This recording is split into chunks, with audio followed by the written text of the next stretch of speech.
ఈరోజు ఉస్మానియా యూనివర్సిటీలో 22 సంఘాల ఆధ్వర్యంలో ఈరోజు ఆపరేషన్ కగారును నిలిపివేయాలని ఈరోజు ముక్తకంఠంగా వివిధ సంఘాల నాయకులు విద్యార్థులందరం కలిసి ఈరోజు కేంద్ర ప్రభుత్వాన్ని డిమాండ్ చేస్తున్నాం.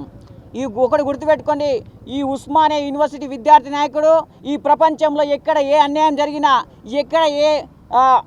జరిగినా మొట్టమొదటిగా ప్రశ్నించేటువంటి వ్యక్తి ఉస్మానియా యూనివర్సిటీ విద్యార్థులు, విద్యార్థి నాయకులు.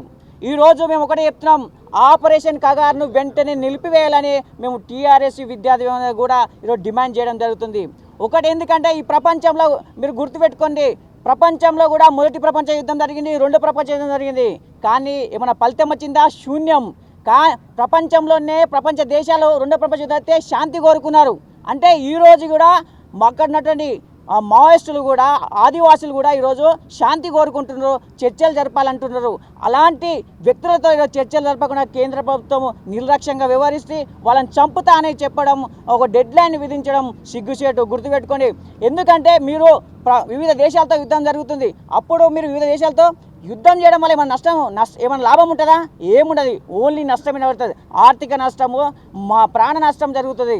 ఈ దేశానికి మీరు వివిధ దేశాలతో యుద్ధం చేసేటప్పుడు శాంతి కోరుకుంటున్నారు, చర్చలు జరుపుతారు. కాబట్టి మీరు వెంటనే ఈరోజు అక్కడ ఉన్నటువంటి మావోయిస్టులతోనైనా కానీ, అదేవిధంగా అక్కడ ఆదివాసులతోనైనా మీరు చర్చలు జరపాలి, అక్కడ కాల్పులు విరమించాలని మేము డిమాండ్ చేస్తాం. ఒకటి గుర్తుపెట్టుకొని, మీరు ఒకవేళ ఆదివాసులకు న్యాయం చేయాలనుకుంటే మీరు ఆదివాసులకు చదివించండి. అక్కడ చదువు లేదు, అక్కడ కరెంటు సప్లై లేదు, అక్కడ రోడ్లు సౌకర్యాలు లేదు, అక్కడ వసతులు లేవు, అక్కడ ఉన్నటువంటి మనుషులందరూ ఈరోజు అజ్ఞానానికి దూరంగా గుట్టలలో ఉన్నారు.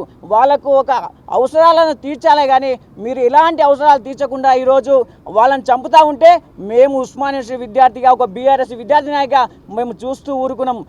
వెంటనే మీరు కేంద్ర ప్రభుత్వం నరేంద్ర మోడీ వెంటనే ఆపరేషన్ కగారును విరమించాలని మేము డిమాండ్ చేస్తున్నాం. జై తెలంగాణ, జై కేసీఆర్.